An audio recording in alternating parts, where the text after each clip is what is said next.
Well, I'm Fernando Trueba. I'm a Spanish director, an old one, and I made a animation movie, my second animation movie, because usually I do live action movies, some documentaries too.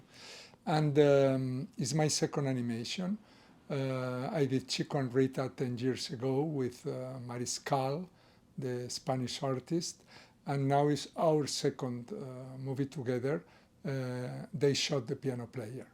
It's a movie about a real story about a Brazilian pianist from the 60s and the 70s, that a great one, a great musician, that disappeared in the days of the military coup in Argentina, in Buenos Aires, and was never found.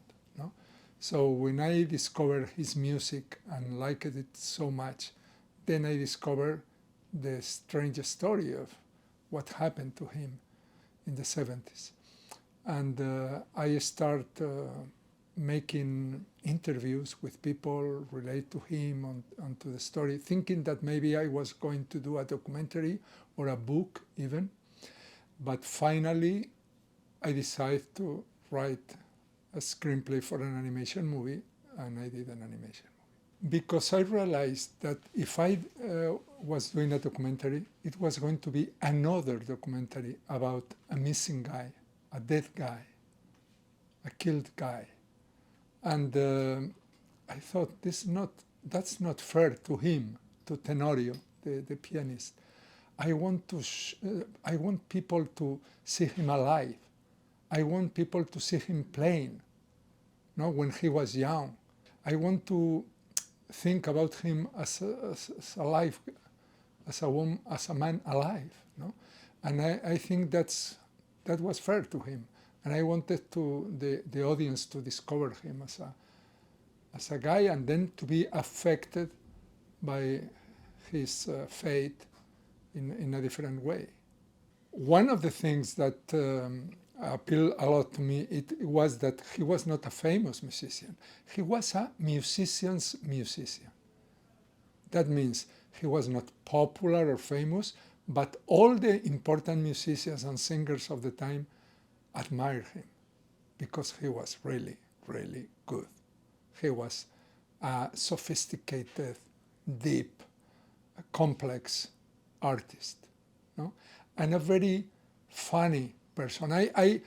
I'm sorry, I speak with him sometimes as if I knew him, but I feel like that because after interviewing 150 people related to him during several years, and I developed a kind of a friendship for him, at least my direction to him, the opposite is not possible.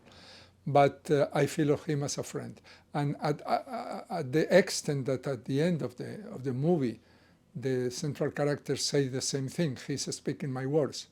I feel like a friend that I will never have a beer with to talk about music. That's a sad feeling. But rescue him from the dark silence where he spent all these last decades is a happy thing for me. I found about him listening to a record. I was in Brazil making a movie in 2004. And at that time, there were many, all the old records from Brazilian jazz, instrumental music from the 60s and 70s were out of print. They didn't exist. So when I was making that movie there in Salvador, in Bahia, they were reprinting them. So I was buying, every day I was buying records from that period and discovering one better than the other, incredible music, incredible. It was at that moment, maybe the two places better of music were United States and there, because in the United States there was the moment of hard bop, who is one of the most sophisticated moments of contemporary music ever. and then in Brazil, the bossa nova and the samba jazz. No? So it was two musical revolutions here and there. You know, I became so obsessed with Tenorio, with the character.